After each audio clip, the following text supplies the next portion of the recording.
Chasing Lincoln's Killer. Abraham Lincoln. Abraham Lincoln was an amazing leader for our country. Sadly, not everyone thought so. He gave everyone rights, including to vote, by helping the North win the Civil War. On April 14th, Lincoln decided to go to Ford's Theater to enjoy a show. As the news spread, a rival was waiting for him. On April 15th, 7:22 a.m., Lincoln died. John Wilkes Booth. He was 26 years old. He had fame and wealth, but he was willing to throw it all away for the cause of the Confederacy. John Wilkes Booth has decided to murder the president that night at Ford's Theater. He had many failing attempts before to capture the president. He had murdered Abraham Lincoln, the President of the United States. Booth thought that he would be named a hero for getting rid of that treacherous tyrant, but instead he was named a coward for murdering Lincoln behind his back. He was also named an idiot for killing South's best friend. David Harold was an experienced hunter, outdoorsman, and tracker. He accompanied and guided Booth through the escape, though they failed. Mary Todd Lincoln was Abraham Lincoln's wife. She was devastated after the death of her son Willie and never recovered. When Lincoln was shot, she was so devastated. She was so shocked she had to be removed from the room Lincoln was being treated in. She did not see Lincoln at his last breath. Dr. Samuel Mudd helped Booth escape. He knew Booth from before and examined and treated his ankle. Dr. Mudd provided Booth and Harold meals, a place to sleep. He let them escape willingly. Later, he was caught by Union soldiers and arrested. William Seward. He was the Secretary of State. He also served as the United States Senator. Each conspirator was assigned a person to kill by Booth. Lewis Powell was assigned William Seward. Both thought that by assassinating everyone supporting and standing by Lincoln, he would wipe out the idea of slavery being a bad thing. Then his wish of becoming a hero and everything going back to normal would come true. It didn't work, though.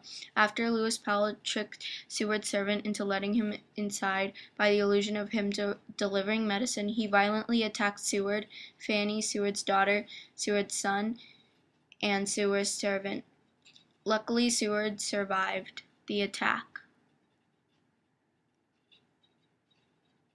Events.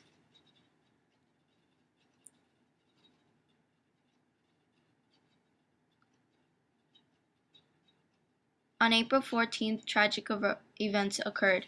Lincoln decided to go see the play at Ford's Theater that night. While him and Mary were traveling, Booth heard the news and planned to kill Lincoln that night. Booth arrived at Ford's Theater.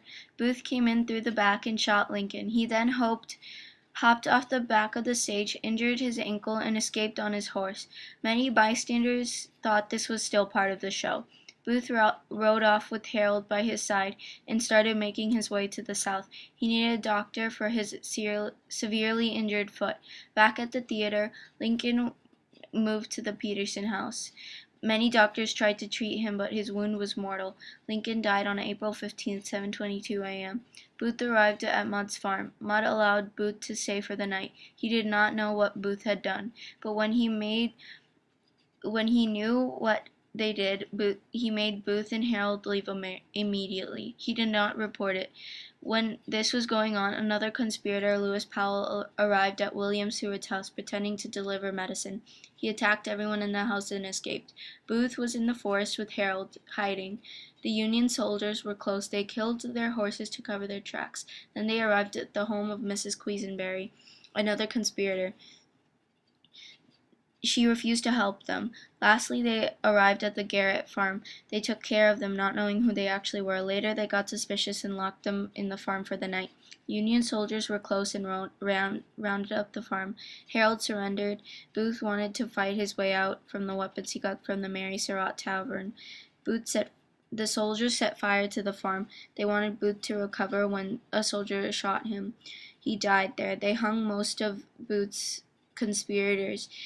Others, like Mudd, were sentenced for life instead.